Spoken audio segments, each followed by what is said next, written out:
para radiologi sekalian. Sekarang Anda melihat sebuah bagan yang luar biasa dan extraordinary dari yang kami buat, Angga dan Adi. Di sini kami membuat sebuah beberapa modul yang sekiranya kami bisa terangkan dan waktunya itu kemungkinan cukup untuk dia ujian OSCE, makanya kita masukkan di sini ada modul muskuloskeletal, respirasi dan kardiologi. Kalau untuk muskuloskeletal nanti pembahasannya nanti bakal lebih banyak ke arah daripada trauma dan fraktur. Kalau untuk respirasi juga nanti akan dibedakan dulu antara pasien yang respirasinya itu dia itu terkena trauma atau tidak, karena nanti akan beda. Kalau misalkan pasien respirasinya terkena trauma, dicek dulu ada patah tulang nggak di kostainya, makanya dicek dulu. Tapi kalau yang non trauma biasa kayak pasien TB, pneumonia virus biasa. Terus kalau untuk kardiologi, kemungkinan itu yang paling sering, kemungkinan yang harus bisa kalian adalah untuk mengukur CRT, saudara-saudara. Lalu untuk 3 modul itu kemungkinan besar yang bisa keluar di OSCE kita. Lalu untuk identifikasi fotonya itu nanti kita ketika kita misalkan melihat foto untuk pertama kali, kita jangan langsung mendeskripsikannya dulu. Harus kita cek dulu kualitas fotonya.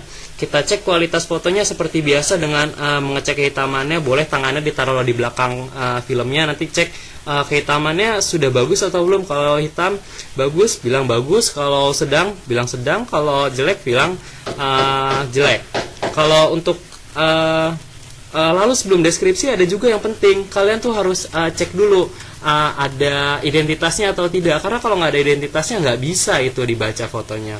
Lalu ketika 2 itu sudah, lalu kalian tinggal mendeskripsikannya, lalu kalau bisa kalian diagnosis. Tapi nanti deskripsinya ini nanti mulai dari yang normalnya dulu, lalu ke patologinya. Oke deh, sementara itu.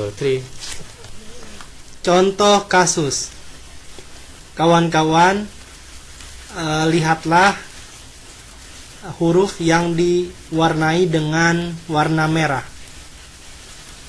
Tuan Sahrukan, umur 29 tahun, datang dengan keluhan batuk sejak 2 minggu yang lalu.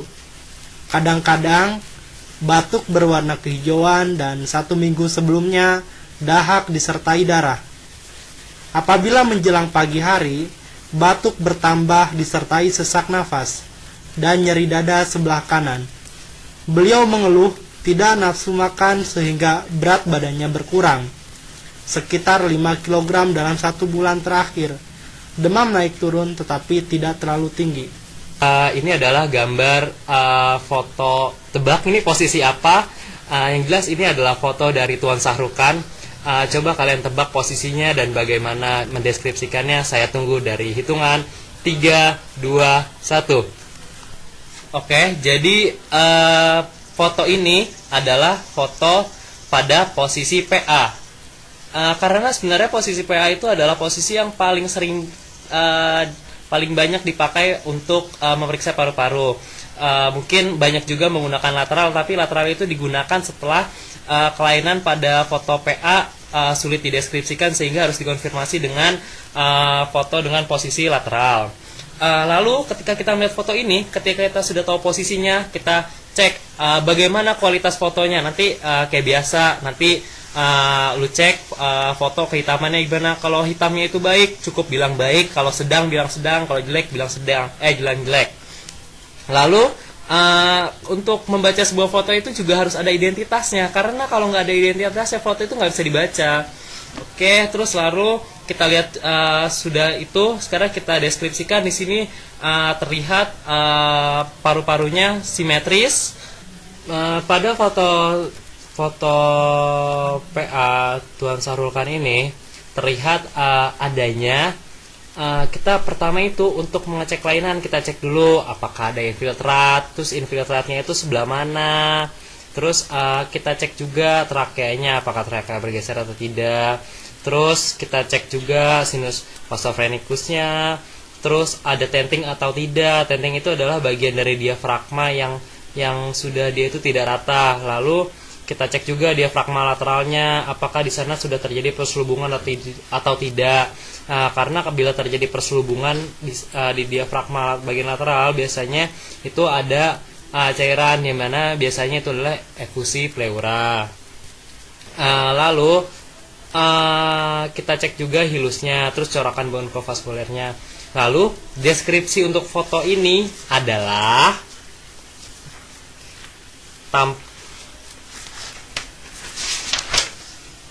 tampak bayangan infiltrat pada lapangan paru kanan bagian atas.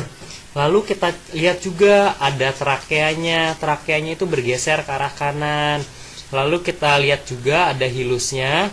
Hilusnya itu dia itu mengalami elevasi. Coba dibandingkan sama yang hilus yang kirinya. Padahal seharusnya itu untuk hilus itu dia itu kan yang kanan itu lebih rendah daripada kiri, tapi ini terlihat sama, makanya yang hilus sebelah kanan kita sebut dia mengalami elevasi. Lalu untuk sinus casophrenikus yang sebelah kanan dan kirinya itu sama, bagus, tajam. Lalu kita lihat diafragma sebelah kirinya. Diafragma sebelah kirinya itu ada tenting, permukaannya sudah tidak rata. Ini menunjukkan terjadinya proses yang sudah kronik. Lalu sudah untuk jadi untuk intinya di foto ini kalian harus bisa menyebutkan yang tadi, dan yang penting kalau menyebutkan infiltratnya itu di mana dan seperti apa. Nah, kalau untuk foto yang ini bukan foto dari Tuan Khan, tapi foto ini kami, Adi Heriadi dan Fernaldia Nggada, hanya ingin menunjukkan bahwa di sini adalah proses TB yang sudah berjalan kronik. Kita lihat di sini bagian sudah banyak infiltrat. Nah, ini sudah terlihat kronik. Nah, kalau kronik itu namanya bukan infiltrat lagi, tapi namanya fibroinfiltrat. Lalu kita lihat juga ada juga di sini tentingnya itu sudah lebih banyak dibanding foto yang tadi. Ini menunjukkan bahwa dia itu ada proses yang lebih kronik lagi. Kasus ketiga, Tuan Yaji Suraji, 50 tahun, masuk rumah sakit IGD, sebuah rumah sakit. Karena dadanya terasa panas sejak 30 menit sebelumnya, disertai keringat dingin. Terdapat riwayat hipertensi dan merokok 50 batang sehari. Gila. Pada pemeriksaan jasmani tampak kesakitan, pucat, keringat membasahi dahinya. Tekanan darah 180/90 mm Hg, nadi 70 per menit reguler, suhu 36,5 derajat Celcius. Pernafasan 12 kali per menit. Tinggi badan 165 cm, berat badan 60 kg. Ya teman sejawat, ini adalah cardiothorax ratio atau kita singkat biasa CTR.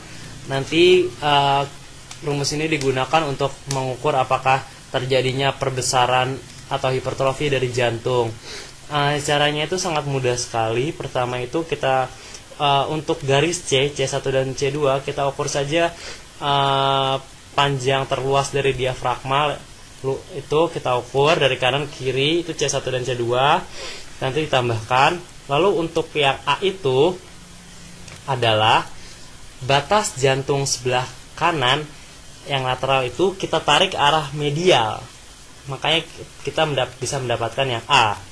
Lalu untuk yang B, cara mendapatkannya kita menarik garis dari batas jantung sebelah kiri lateral, kita tarik ke arah medial. Nanti ketika sudah tahu A, B, dan C1 dan C2, kita tinggal menambahkan A plus B dibagi C1 plus C2 dikali 100%. Apabila hasilnya di bawah 50% atau 50%, dia itu dalam batas normal besar jantungnya. Tetapi ketika sudah melebihi dari 50%, jantung itu sudah dikatakan mengalami perbesaran. Ini adalah hasil foto ronsen Ibu Hikmah. kami Adi Heryadi dan Fernaldi Anggada membuat sebuah garis bayangan agar teman-teman sejawat sekalian mudah untuk memahami yang tadi kami katakan. Kita lihat dulu garis di sini yang berwarna ungu, yang sebelah kanan 12 cm dan yang kiri 12 cm itu adalah C. Garis C tadi yang diukur sepanjang diafragma. Lalu untuk yang garis A, kita lihat yang 4 cm itu warnanya kuning sebelah kanan dari paru, itu adalah cara ngambilnya diambil dari batas jantung sebelah kanan yang lateral, kita tarik garis ke arah medial, kita dapatkan 4 cm. Lalu kalau untuk mendapatkan yang 10 cm atau garis B itu dengan cara menarik garis dari batas jantung sebelah kiri, kita tarik garis ke arah medial sehingga kita menemukan angka-angka A10, A4, B10, C1 12, C2 12. Lalu untuk menghitung CTR, kita itu dengan cara A plus B dibagi C1 plus C2 dikali 100%. Dan maka 4 ditambah 10 dibagi 12 ditambah 12 lalu dikalikan 100%. Hasilnya pada Ibu Hikmah CTR-nya adalah 58%. Berarti ini sudah terjadi perbesaran jantung. Kasus terakhir, seorang anak laki-laki bernama Jono datang ke UGD karena terjatuh saat main bola. Tidak hanya terjatuh, dua temannya tidak sengaja menindihnya juga. Ditambah lagi, tiba-tiba gawangnya rubuh dan menimpa Dono. Dono merasakan sakit di tangannya dan terdapat memar. Dalam mendeskripsi fraktur, kita harus melihat dulu pertama, kita tentukan apakah ini fraktur yang terbuka atau tertutup. Lalu kita tentukan di mana letak frakturnya.